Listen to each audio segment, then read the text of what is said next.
भेष न जाने देश न बुद्ध की। भैया प्रसाद मोदी हमारे बीच आ चुके हैं। मैं चाहूंगा दोबारा से उनका जोरदार तालियों में आकर स्वागत किया जाए।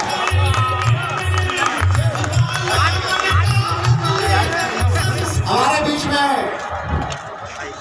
प्रोफेसर लक्ष्मण यादव जी भी आ चुके हैं। वो भी मंच पर अपना स्थान ग्रहण करें। माननीय स्वयं प्रसाद मौर्य जी, पूर्व कैबिनेट मंत्री, जोरदार तालियों में कोई कंजूसी ना की जाए। इधर टीम में भी बैठे हमारे साथी, ये भी ताली बजाएं। जोरदार तालियों से स्वागत किया जाए। और हमारे मंच में कृपा करें, मंच की व्यवस्था बनाने वाले वॉलंटियर ध्यान दें। एक्स्ट्रा कृपया करके मंच से उतर रहे हैं, मंच पर उतर रहे हैं।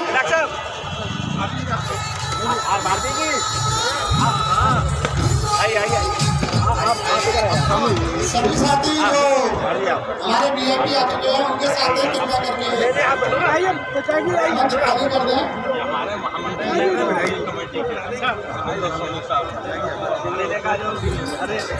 संजय जी आ जाए। 29 साल हो गए।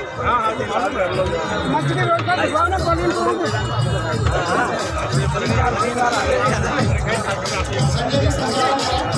आगे निकल गए थे। मौर्य जी उपस्थित हो चुके हैं। दूसरे एक बार मैं देवतुल्य जनता से अनुरोध करूंगा कि माननीय स्वयं प्रसाद मौर्य जी का जोरदार तालियों के साथ स्वागत किया जाए। माननीय इनके कर्तव्यों के द्वारा हमारा परम पूज्य बाबा साहब के प्रतिमा पर माला चढ़ाकर आगे का शुभारंभ रहेगा आज के कार्यक्रम का। हम सभी जनता को सभी मुख्य अतिथियों के अभिवादन में जोरदार तालियों के साथ परम पूज्य बाबा साहब की प्रतिमा पर माला के जैसे ही माला चढ़ाए सभी लोग हम भी स्वागत के साथ परम पूज्य बाबा साहब की 133वीं जन्म जयंती के लिए जोरदार तालियों के साथ कार्यक्रम का शुभारंभ करेंगे। मीडिया बंधुओं से अनुरोध है, थोड़ा सा कार्यक्रम को भी ध्यान देते हुए हमें सपोर्ट करते रहे।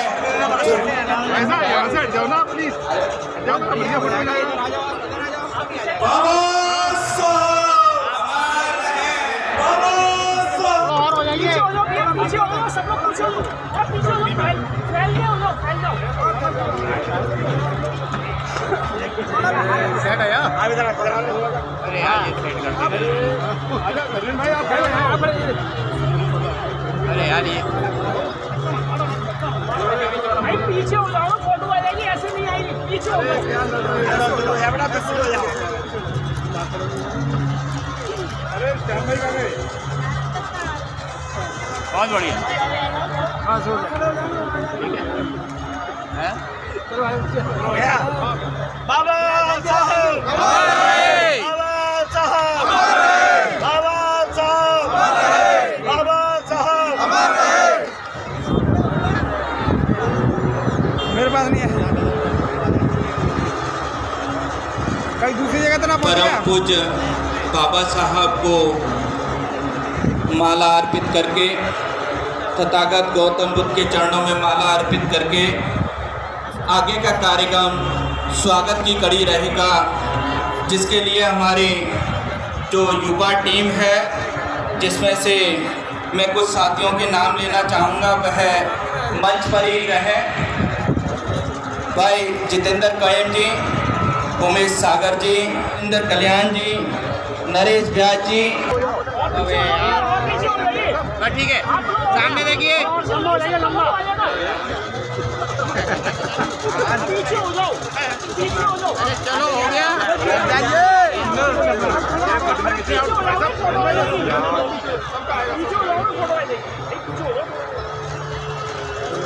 आप लोग पीछे हो जाओ थोड़ा सा। चलो हो गया।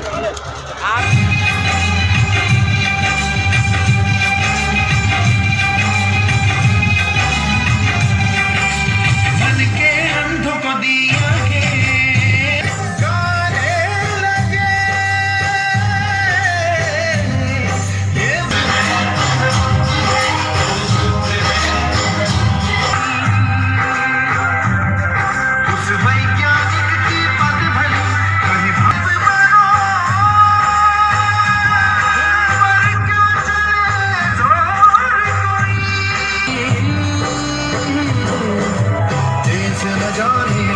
न जाने देश न बुद्धि की शुद्ध है, न माने सबका वो मन नीत है। बुद्धि है बुद्धि है वो बुद्धि है, बुद्धि है बुद्धि है वो बुद्धि है, बुद्धि है बुद्धि है। जोरदार तालियां प्यारे प्यारे से तीनों बच्चों के लिए। देखिए विधिवत उद्घाटन होगा, फीता काट के उद्घाटन होगा। जब तक आप लोगों को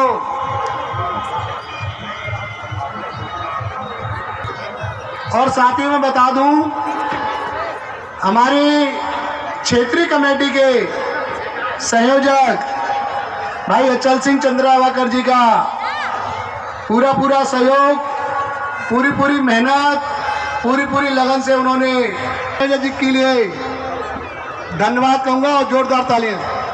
हमारे बीच में हमारे छावनी के विधायक माननीय जी के लिए, हमारे बीच में केंद्रीय कमेटी के महामंत्री भाई धर्मेंद्र सोनी भी आ चुके हैं। मैं चाहूँगा इनके लिए भी सभी जोरदार तालियां बजा के इनका स्वागत करें। भाई धर्मेंद्र सोनी जी मंच पर अपना स्थान ग्रहण करें। माननीय जी धर्मेंद्र जी विधायक जी, मैं चाहूँगा हमारी कमेटी के क्षेत्रीय कमेटी के वॉलंटियर साथी जिनको हमने हमारे मुख्य करके, हमारे जो भी केंद्र कमेटी के साथी आते जा रहे हैं उनको बैच बांधकर मंच पर उनका स्वागत करें, बैच लगाकर उनका स्वागत करें। सर माननीय लक्ष्मण सिंह यादव जी जेएनयू दिल्ली के प्रोफेसर हैं, ये भी मंच पर आने वाले हैं। माननीय धर्म प्रकाश भारती जी, कुछ नहीं कह सकती हूँ उनके बारे में, कुछ भी बयान करने की औकात मेरी तो नहीं है। बस कुछ अपनी पंक्तियों के द्वारा जो मैं कहना चाहती हूँ वो आप तक लेकर आई हूँ। ऐसे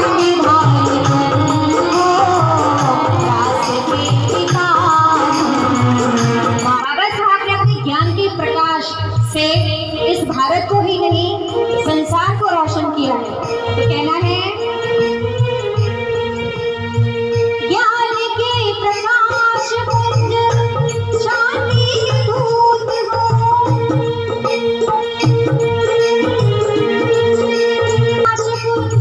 पुंज शांति दूत हो, भेदभाव के तुम दुश्मन प्राण के प्रतीक हो।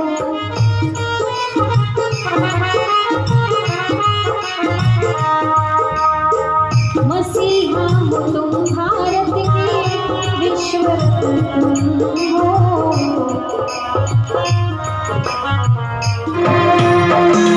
ज्ञान गुरु बहुजन के संगत धाम दिया, भगवन संगत धाम दिया।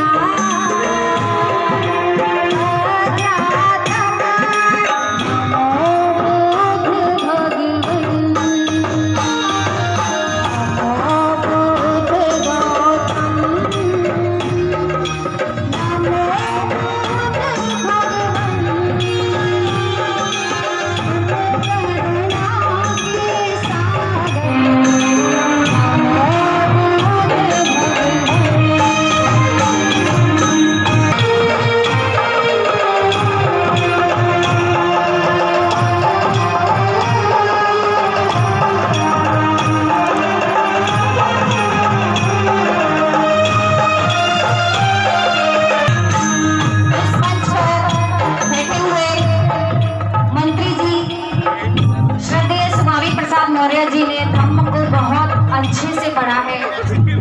मैं बहुत ज़्यादा बड़ी व्याख्या नहीं कर सकती हूँ, लेकिन इन शब्दों का अर्थ क्या है वो अच्छे से समझ पा रहे होंगे। तो कहना है शील समाधि प्रज्ञा का धम्म,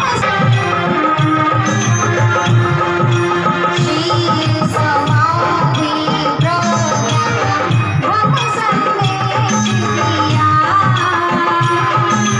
दिया अनोखा संगम, दिया अनोखा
कमेटी है जिन्होंने इतना बड़ा आयोजन करने का सपना देखा था और उसको साकार भी हर वर्ष कर रहे हैं। बहुत बहुत साधुवाद। इस स्वागत के बाद हमारे बीच में इसके साथ ही कैबिनेट मंत्री उत्तर प्रदेश सरकार रहे हैं और निवर्तमान में माननीय राज्य मंत्री भारत सरकार है। मैं ऐसे सम्मानित मुख्य अतिथि जी का स्वागत क्षेत्रीय कमेटी के सम्मानित पदाधिकारीगण कर रहे हैं। महामंत्री जी और कोषाध्यक्ष जी संयुक्त रूप से उनका स्वागत करेंगे। जोरदार तालियों के साथ साथियों से स्वागत में आप भी सभी को। सब लोग सामने। बहुत ही हमारे आराध्य शानवी अध्यात्म ये स्टेज पे आ जाए। इन बच्चों में विगत 2 माह से जिनका हम 133वां जन्मदिन मना रहे हैं, ऐसे चिल्ड्रन ऑफ नॉलेज, विश्व के समाज सुधारक, नारियों के उद्धारक, सबका कल्याण करने वाले और विशेष रूप से बहुत बहुत धन्यवाद। जय भीम, जय भारत। बहुत बहुत धन्यवाद। आपने संक्षेप में रखी। मैं अगले वक्ता को बड़े मानव सम्मान के साथ आमंत्रित करना चाहता हूँ। माननीय पूर्व विधायक श्री कालीचंद सुमन जी आए और संक्षेप में अपना संबोधन रखें।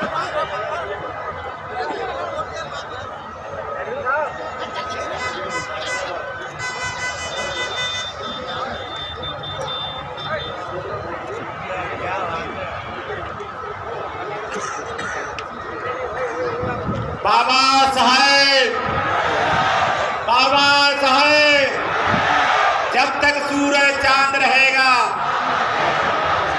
जब तक सूरज चांद रहेगा, विश्व के सबसे बड़े विद्वान, भारत के संविधान के निर्माता डॉक्टर अम्बेडकर जी की जयंती के अवसर पर आयोजित भीम नगरी महोत्सव के इस भव्य कार्यक्रम में हम सबके बीच में कार्यक्रम की अध्यक्षता कर रहे हमारे परम सम्मानित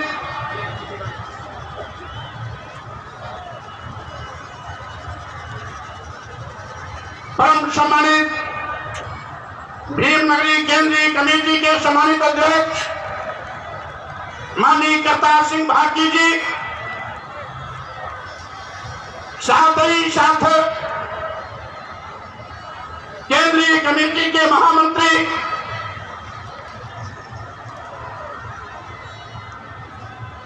हमारे परम सम्मानित साथी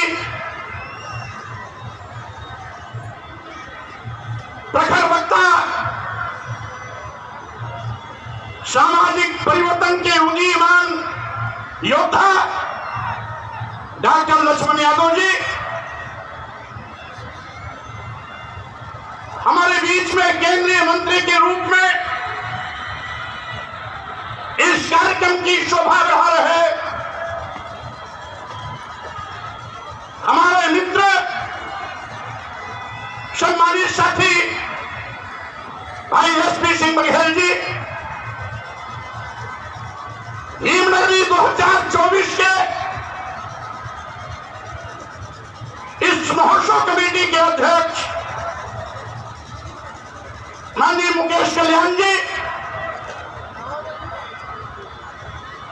और कार्यक्रम का संचालन कर रहे भीम नगरी 2024 के महोत्सव के महामंत्री डॉक्टर मलखान सिंह जी और इनको सहयोग कर रहे सम्मानित साथी ऋषि कुमार जी, हमारे बीच में हमारे सम्मानित डॉक्टर राम बाबू हरित जी, पूर्व विधायक भाई गुज्जारी लाल दुबेश जी, पूर्व विधायक भाई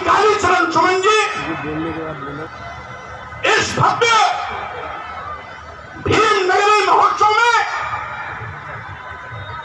आए हुए हम अपने सभी सम्मानित भाइयों बहनों नौजवानों के जोश खरोश बुलंद हौसले को जय भीम करता हूं हमारे सभी सम्मानित भाइयों और बहनों को। साथियों, आज बाबा साहब डॉक्टर अम्बेडकर जी की जयंती के अवसर पर पिछले 29 साल से ये भीम नगरी महोत्सव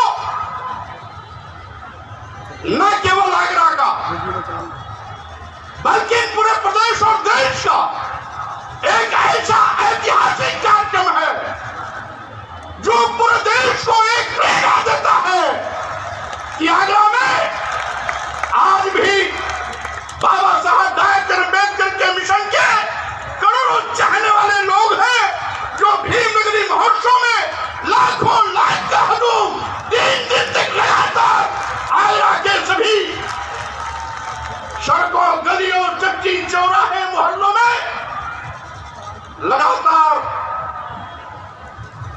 बाबा साहब की जयंती मनाने की दीवानी में टहलता रहता है। साथियों, मैं ये भी कहना चाहता हूं, मैं बाबा साहब डॉक्टर अम्बेडकर को कोटि नमन करता हूं, वंदन करता हूं। इसके साथ ही इस अवसर पर सामाजिक परिवर्तन के उन तमाम महापुरुषों ने जो सुअवसर जिनके नाते ये सुअवसर हमें मिला है उनको भी हम नमन करते हैं, वंदन करते हैं।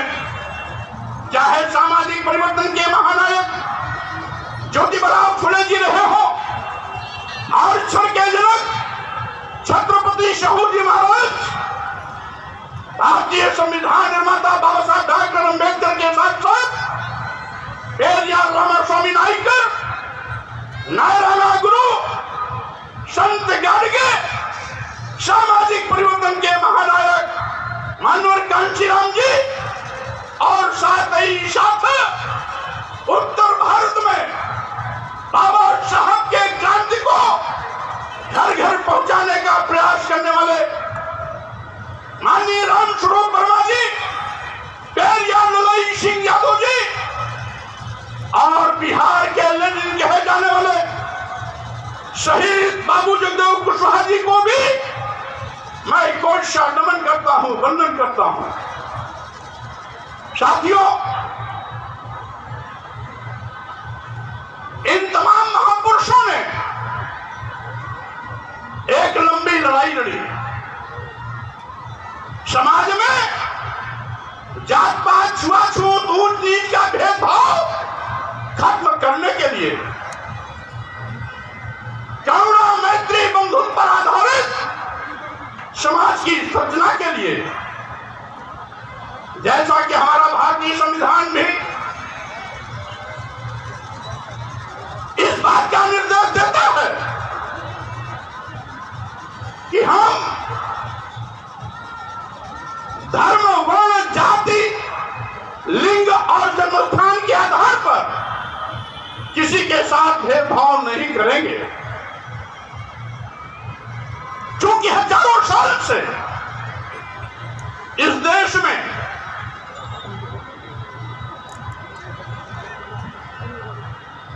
भेदभाव होता रहा है। इस देश की 90% आबादी, जिसमें देश की समस्त महिलाएं शामिल हैं, जिसे पहले शूद्र कहा जाता था, जिसको आज आदिवासी, दलित, पिछड़े, गरीब, मजलूम, वंचित, उपेक्षित सभी आते हैं, यानी इस 90% आबादी को जानवर से बदतर जिंदगी जीने के लिए मजबूर किया गया था।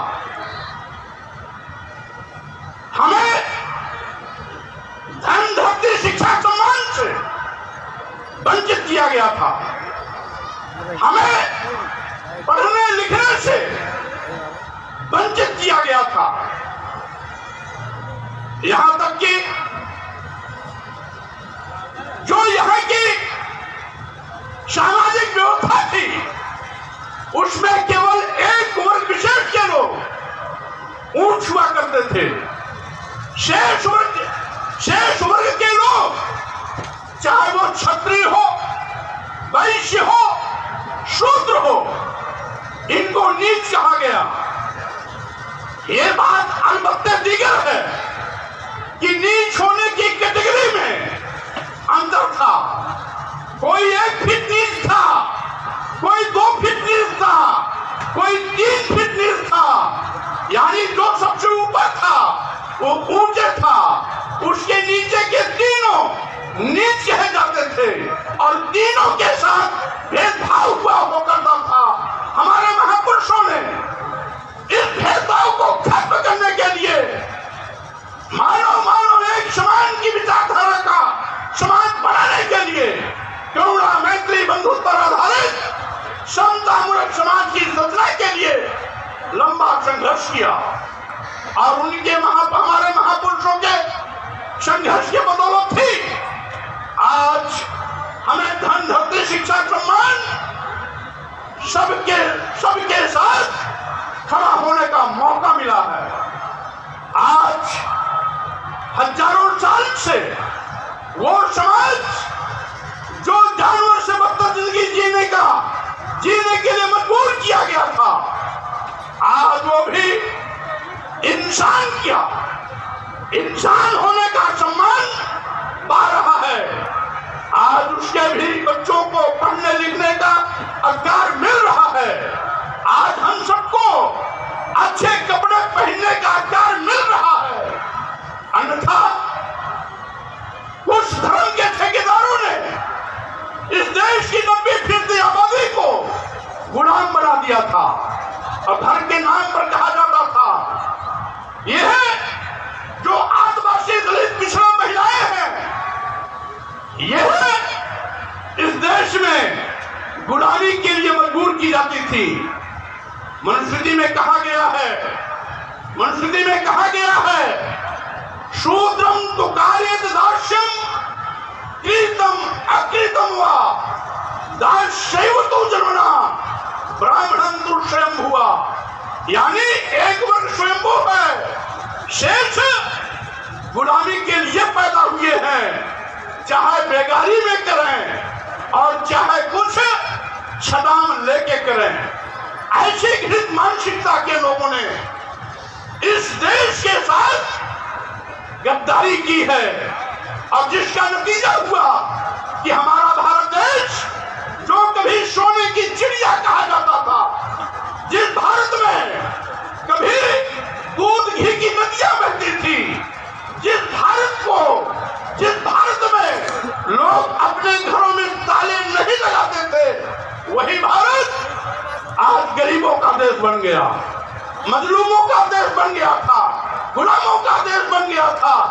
धन्य है बाबा साहब डॉक्टर जैसे हमारे मसीहा, जिनके अथक प्रयास से महापुरुषों के संघर्ष को भारतीय संविधान में पिरोते हुए आज हमको सम्मान के साथ खड़ा करने का प्रयास किया है। इसके लिए बाबा साहब डॉक्टर अम्बेडकर को हम सभी लोग अपनी ओर से, आप सभी लोगों की ओर से कोशा बधाई देते हैं। यद्यपि बाबा साहब डॉक्टर अम्बेडकर के सामाजिक परिवर्तन आंदोलन को हमारे पुरखे समझ नहीं पाए थे, लेकिन बाबा साहब डॉक्टर अम्बेडकर दूरदर्शी थे। उन्होंने इस वंचित पिछड़े समाज के सम्मान स्वाभिमान का ध्यान रखते हुए सबको समान अवसर देने का काम किया। बाबा साहब डॉक्टर अम्बेडकर का यह बड़प्पना है कि भारतीय संविधान निर्माती समिति के अध्यक्ष होने के बावजूद भी उन्होंने संविधान लिखते वक्त किसी के साथ कोई भेदभाव नहीं किया। वो इस बात को भूल गए कि इसमें वर्ग विशेष के लोगों ने हमें हजारों साल तक गुलाम बनाया। ये भूल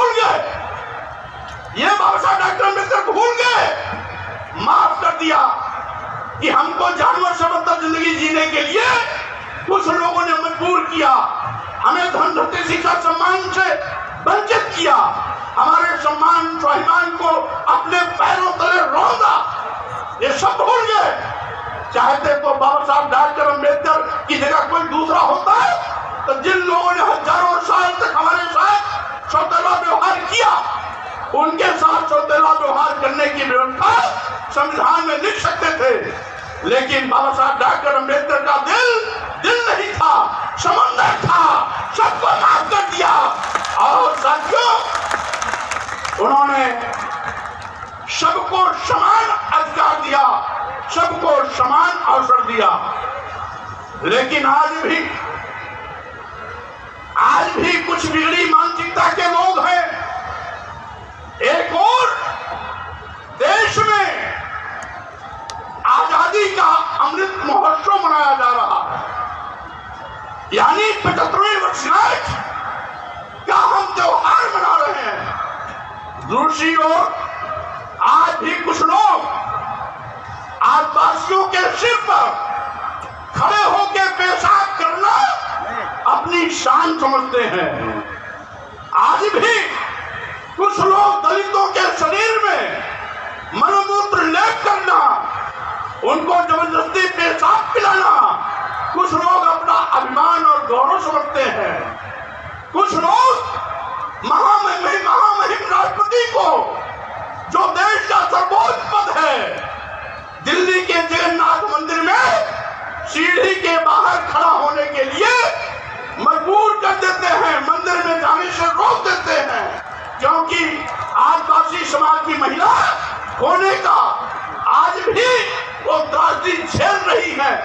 यही नहीं, इसके पूर्व में भी एक राष्ट्रपति जी माननीय कोविंद जी को भी राजस्थान के पुष्कर महामंदिर में जाने से रोक दिया गया था, क्योंकि वो दलित समाज के थे। आज भी कुछ ऐसे लोग हैं जो दलितों, आदिवासियों, पिछड़ों वर्ग के अधिकारियों को जब कहीं वहां से तबादला होके बाहर जाता है तो उसकी कुर्सी धुलवाई जाती है, कहीं पर कमरा धुलवाया जाता है, कहीं पर पूरा आवास धुलवाया जाता है। ऐसे लोगों से मैं कह देना चाहता हूं, ये बाबा साहब डॉक्टर अम्बेडकर का संविधान हम सब लोगों का सबसे बड़ा धर्म ग्रंथ है। हमारा सबसे बड़ा धर्म ग्रंथ है, भारतीय संविधान है, बाबा साहब डॉक्टर अम्बेडकर का संविधान। जो लोग आज भी आदिवासियों, दलितों, पिछड़ों के खड़ा होकर कहीं पर सिर पर पेशाब कर देना, कहीं पेशाब पिलाना, कहीं शरीर में मलमूत्र लग देना, कहीं मंदिरों में जाने से रोक देना, कहीं अधिकारियों के तबादले के बाद कुर्सी को गंगा जल से धुलना, कहीं कमरे की धुलाई करना, यह हरकत करना बंद कर दो। अब भारतीय संविधान के निर्देशों के क्रम में जीना सीखो, उसका पालन करना सीखो। बाबा साहब डॉक्टर अम्बेडकर ने जो भारतीय संविधान दिया है, ये देश के 140 करोड़ लोगों के लिए यही गीता है, यही कुरान है, यही पुराण है, यही वेद है, यही त्रिपिटक है और यही बाइबिल है। इसलिए सबसे पहले भारतीय संविधान है, उसके बाद कोई धर्म का ग्रंथ है।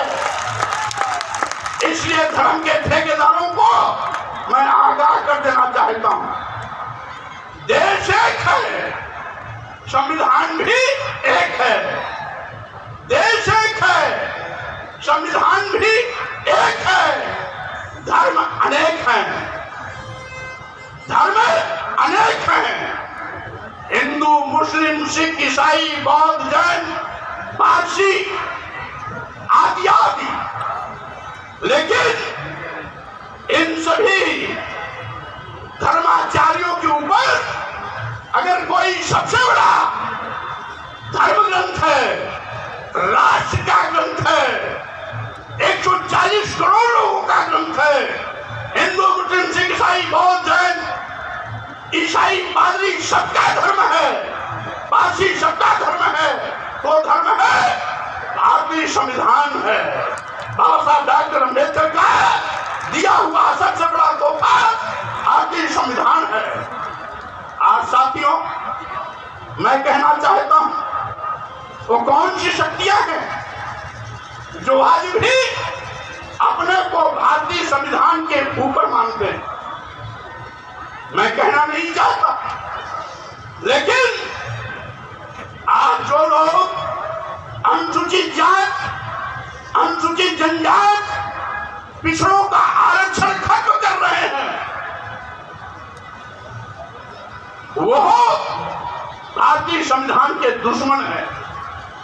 क्योंकि भारतीय संविधान के अनुच्छेद 15(4), 16(4) और 340 के अंतर्गत अनुसूचित जात, अनुसूचित जनजात और पिछड़ों को संविधान की व्यवस्था के मुताबिक आरक्षण मिला। अगर आरक्षण से खिलवाड़ होता है तो मैं चाहूंगा कि संविधान की कसम खाने वाले लोग संविधान की मर्यादा का पालन करें, संविधान की व्यवस्था का पालन करें। और अगर अनुसूचित जात, जनजात, पिछड़ों का आरक्षण जिस तरीके से शून्य, निष्प्रभावी खत्म किया जा रहा है, आएगा दिन कोई विज्ञापन आता है तो उसमें 22-23% अनुसूचित जात, जनजात के आरक्षण के सापेक्ष कहीं 4% दिया जाता है, कहीं 3% दिया जाता है, तो पिछड़ों के 27% आरक्षण के सापेक्ष कहीं 5% दिया जाता है, कहीं 8% दिया जाता है। मैं कहना चाहता हूं आखिर यह संविधानिक व्यवस्था के साथ मजाक क्यों? बाबा साहब डॉक्टर अम्बेडकर ने जो भारतीय संविधान दिया है, उसी भारतीय संविधान की कसम खा करके आप सत्ता के सीट पर बैठते हैं, तो आपकी पहली जिम्मेदारी है संरक्षण के रूप में संविधान की व्यवस्था का रक्षा करना, संविधान की रक्षा करना, संविधान के दायरे में देश को संचालित करना, संविधान की दी गई व्यवस्था का अक्षरशः पालन करना। लेकिन ऐसा नहीं हो रहा है। मैं चाहूंगा कि इस पर हमारे सत्ता में बैठे हुए लोग गंभीरता से चिंतन करें, मनन करें, क्योंकि अगर संविधान की व्यवस्था के साथ खिलवाड़ होगा तो स्वाभाविक रूप से आज नहीं तो कल यहाँ पर क्रांतिकारी ऐसा परिवर्तन होगा जिस परिवर्तन की आंधी में सारे के सारे सत्ता में बना हमारे उठते नजर आएंगे। इस बात को भी ध्यान रखना चाहिए। इसीलिए मैं कहना चाहता हूँ साथियों, आज हम एक और चांद पर जाने की तैयारी कर रहे हैं, एक और हम मंगल ग्रह पर जाने की तैयारी कर रहे हैं। नित्य नए हम नए ग्रहों की खोज कर रहे हैं और दूसरी तरफ हम दकियानूसी विचारों से आज भी कहीं न कहीं कुंठित हैं, कहीं न कहीं दिग्भ्रमित हैं और कहीं न कहीं इस बात का घमंड है कि हम देश से भी बड़े हैं, संविधान से भी बड़े हैं, भगवान से भी बड़े हैं। ऐसा घमंड पाने वाले लोग अपने घमंड को समय रहते इंसानियत में परिवर्तित करने का काम करें। साथियों, इस भीम नगरी महोत्सव में हमें कई बार आने का मौका मिला, लेकिन मुझे जानकारी मिली है कि यहाँ के जो हमारे आयोजक साथीगण हैं, जिस मनोयोग के साथ विगत 29 वर्षों से इस भीम नगरी महोत्सव को ऐतिहासिक कार्यक्रम के रूप में मना करके पूरे देश में एक मिसाल कायम करते हैं, उसके लिए मैं आयोजक मंडल साथियों को बहुत बधाई देना चाहता हूँ, धन्यवाद व्यक्त करना चाहता हूँ। मैं यहाँ पर 8:30 बजे आ गया, मैंने देखा आने वाली भीड़ की टोली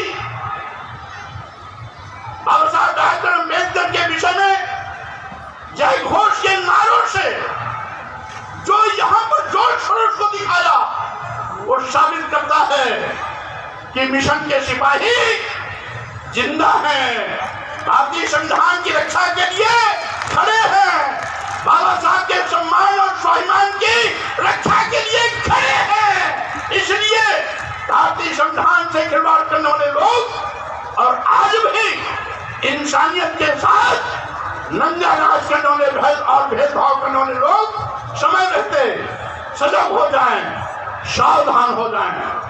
मैं केवल इतना कहना चाहूंगा कि साथियों, आज के प्रवेश में जब हम विज्ञान की ओर बढ़ रहे हैं तो अज्ञानता से बाहर आना होगा। बाबा साहब डॉक्टर अम्बेडकर ने संदेश दिया था, शिक्षित बनो, संगठित और संघर्ष हो। तथागत बुद्ध ने संदेश दिया था, अप्पदीपो भाव। सामाजिक परिवर्तन के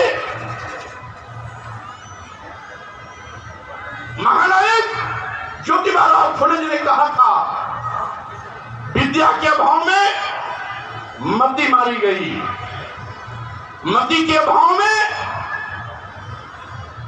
वृत्त मारा गया, वृत्त के अभाव में वित्त मारा गया, वित्त के अभाव में गति मारी गई।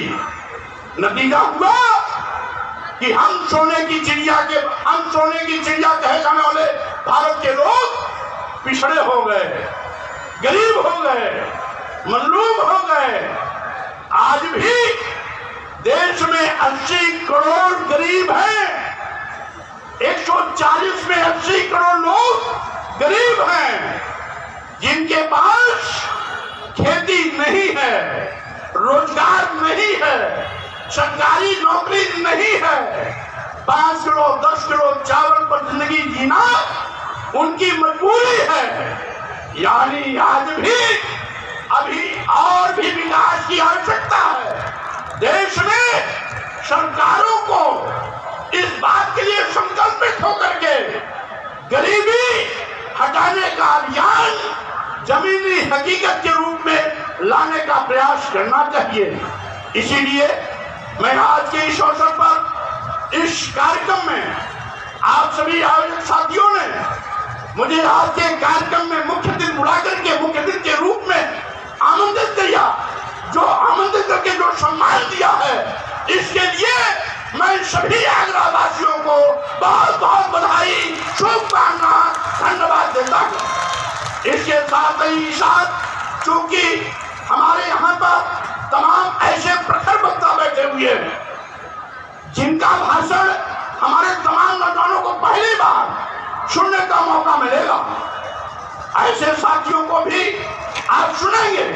और मैं यही कहना चाहूंगा साथियों, आज बाबा साहब डॉक्टर अम्बेडकर ने जो हमें सम्मान स्वाभिमान दिया, धन धरती शिक्षा से लैस किया, मौलिक अधिकारों के सहारे हमें सम्मान स्वाभिमान की जिंदगी गुजर बढ़ने का अवसर दिया, जानवर से बदतर की नारकी जीवन जिंदगी जीने से बाहर निकाला। स्वाभाविक रूप से हम महापुरुषों के ऋण को कभी उतार तो नहीं सकते, लेकिन इतना जरूर है कि हमारा ये नौजवान बाबा साहब के मिशन के साथ खड़ा होगा तो किसी को भी बाबा साहब की तरफ उंगली उठाने की हिम्मत नहीं पड़ेगी। और साथ ही साथ भारतीय संविधान के साथ खिलवाड़ करने की मंशा पालने वाले लोगों की मंशा भी खत्म हो जाएगी, चकनाचूर हो जाएगी। इन्हीं शब्दों के साथ